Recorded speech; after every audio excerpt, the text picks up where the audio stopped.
Los libros de Primera y Segunda de Reyes. Aunque nuestras Biblias son dos libros separados, originalmente fueron escritos como un libro que cuenta una historia unificada que continúa del libro de Samuel que le antecede.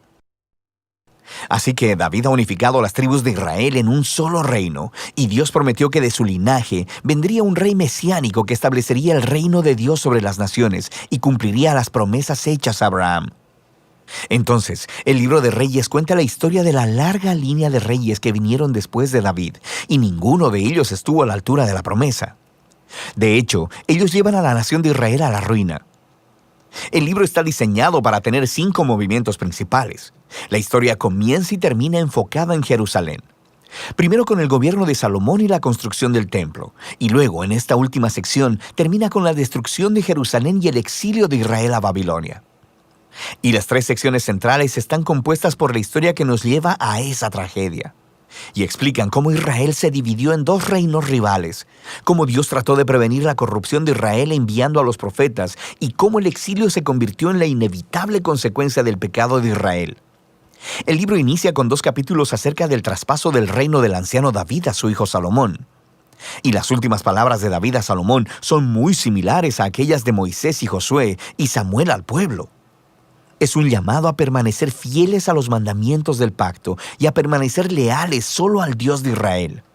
Pero las palabras de David parecen un poco huecas, porque luego David y Salomón se ponen a conspirar de cómo van a consolidar este nuevo reino a través de una serie de asesinatos políticos. No es un buen inicio.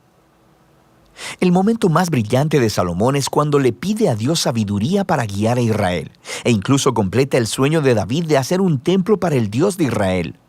Aquí la historia se detiene y describe con detalle el diseño de este templo. Justo como en el diseño del tabernáculo en la Torá, tenemos mucho oro y joyas, e imágenes de ángeles y árboles frutales.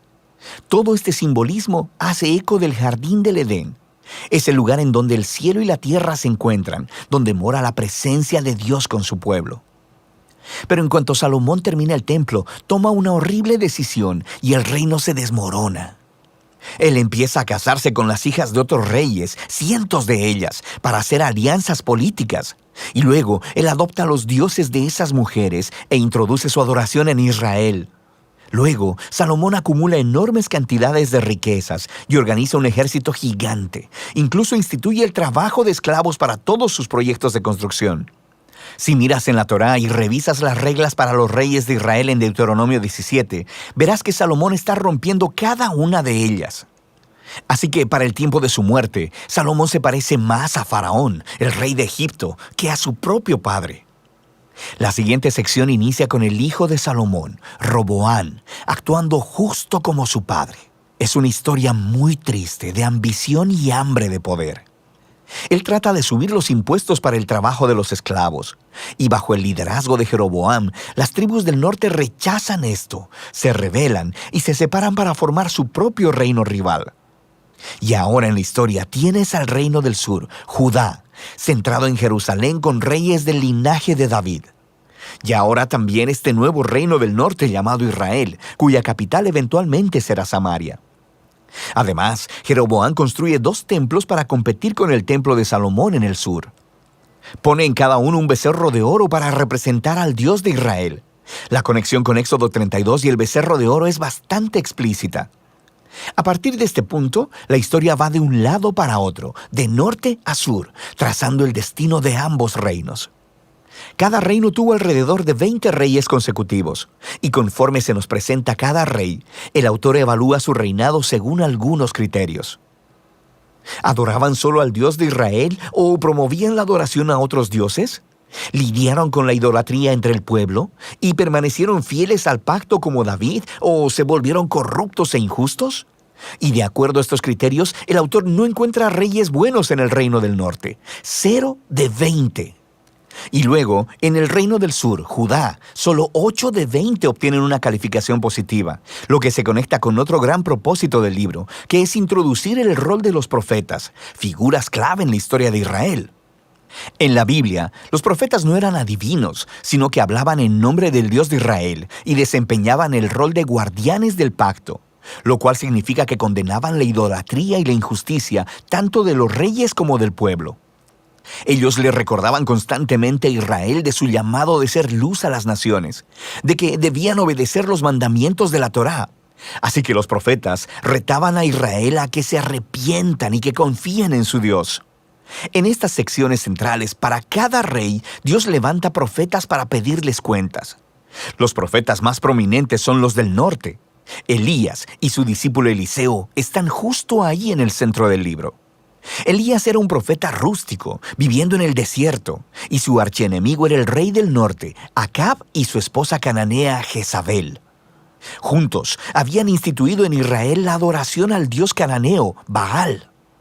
Así que en una famosa historia, Elías retó a 450 profetas de Baal a una contienda para ver cuál dios era el real. Así que ambos construyeron altares y oraron a sus dioses, pero solo el Dios de Israel respondió con fuego. Después de esto, Acab utiliza su poder real para asesinar a un agricultor israelita y robar el viñedo de su familia. Y Elías confronta una vez más la injusticia de Acab y anuncia la decadencia de su descendencia. Elías eventualmente pasa el manto de su liderazgo profético a un joven discípulo llamado Eliseo, quien pide 2 veces la autoridad de Elías. Y lo que es fascinante es que el autor, que ha contado 7 obras milagrosas de Elías, luego ofrece historias de 14 actos de poder de Eliseo. Ambos profetas fueron claramente hombres extraordinarios y jugaron el mismo rol: confrontar a los reyes de Israel por la idolatría y la injusticia. Y en último término, no tuvieron éxito en hacer que Israel se aparte de la apostasía. En la siguiente sección, el reino del norte es sacudido por una revolución sangrienta iniciada por un hombre llamado Jehú, quien destruye a la familia de Acab. Aunque Jehú fue inicialmente comisionado por Dios, su violencia se sale de control y crea una espiral de asesinatos políticos y rebeliones de los que Israel jamás se recuperó. Después de Jehú, tenemos golpe tras golpe, y cada rey sigue a otros dioses y permite injusticias horribles. Todo nos lleva a Segunda de Reyes, capítulo 17. El grande y malvado imperio de Asiria desciende y acaba con todo el reino del norte, y la ciudad capital, Samaria, es conquistada, y los israelitas son exiliados y esparcidos a través del mundo antiguo. Ahora, el capítulo 17 es clave. El autor detiene la historia y ofrece una reflexión profética de lo que acaba de suceder. Él culpa la caída del reino del norte a la idolatría y a la infidelidad al pacto de Israel y sus reyes. Y por tanto, Dios les ha hecho enfrentar las consecuencias de sus decisiones. El último movimiento del libro nos cuenta la historia del solitario reino del sur. Aquí conocemos a varios reyes muy heroicos, como Ezequías, quien confía en Dios cuando los ejércitos de Asiria tocan la puerta de Jerusalén. O Josías, quien descubre un rollo perdido de la Torá en el templo. Empieza a leerlo y es confrontado, e instituye reformas religiosas para quitar la idolatría y las influencias cananeas de la tierra.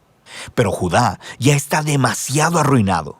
El rey que gobierna entre estos dos, Manasés, es por mucho el peor. Él no solo introduce la adoración de estatuas de ídolos en el templo de Jerusalén, también establece el sacrificio de niños. Así que Dios envía profetas para decirles que el tiempo se ha terminado. Israel ha alcanzado el punto sin retorno. Los últimos capítulos cuentan la historia del imperio babilónico, que viene a invadir Jerusalén, destruir el templo y llevar al pueblo y al linaje de David al exilio. Y así termina la historia, dejando que nos preguntemos: ¿ha terminado Dios con Israel? ¿Ha terminado con el linaje de David? Bueno, el párrafo final se proyecta alrededor de unos 40 años en el exilio y narra una historia muy extraña. Se trata de Joaquín, un descendiente de David, quien hubiera sido rey si hubiera estado en Jerusalén. Y el rey de Babilonia lo libera de la prisión y lo invita a comer en la mesa real por el resto de su vida, y ahí termina el libro. No es mucho, pero es una historia que da un rayo de esperanza en que Dios no ha abandonado al linaje de David. Ahora, la pregunta es: ¿cómo Dios cumplirá sus promesas a Abraham y a David? ¿Cómo bendecirá a las naciones y traerá el reino mesiánico? Y para responder a esas preguntas, debes leer la sabiduría de los libros proféticos. Pero por ahora, ese es el libro de Reyes.